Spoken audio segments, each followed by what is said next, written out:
I think a large part of why I do history is partly curiosity, partly an inquiring mind, and there is a large dose of wonder to it, and especially to any archaeological thinking, I think, is an act of wonder, a dilation of the ordinary.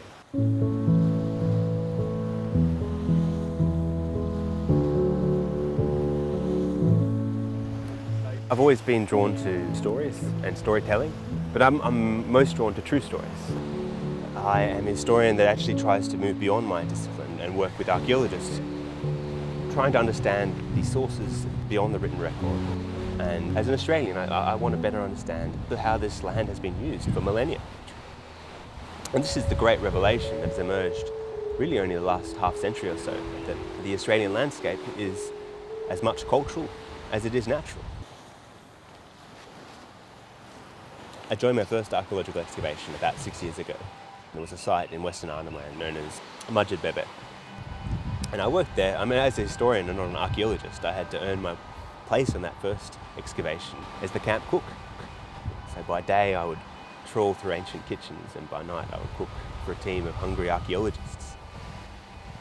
That was an incredible experience, not only for the deep history we're uncovering as we slowly trowel our way through time, but then also the cultural and political concerns of our hosts, the Mirarr, who were actually mobilising the deep time story in their own campaigns against uranium mining on their lands.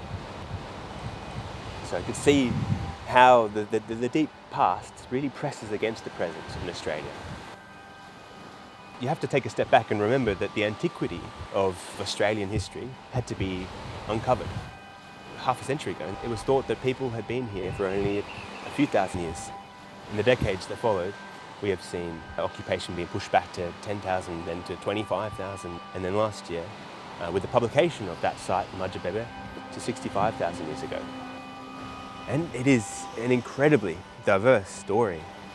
Perhaps 1 billion people have lived on Australia, seeking to understand their experiences across millennia and how that plays out today. I'd say curiosity is too small a word.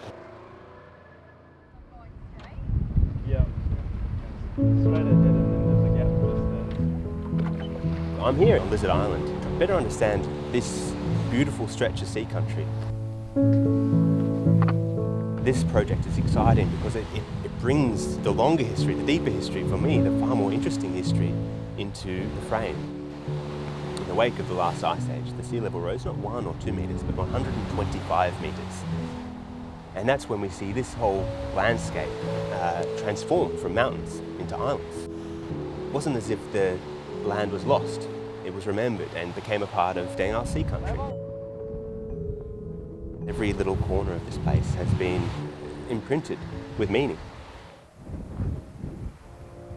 It is a mind-bending experience to think on the scale of the rifting, crushing, carving forces of the ice ages, is to leave behind the world you thought you knew, to confront the limits of your understanding.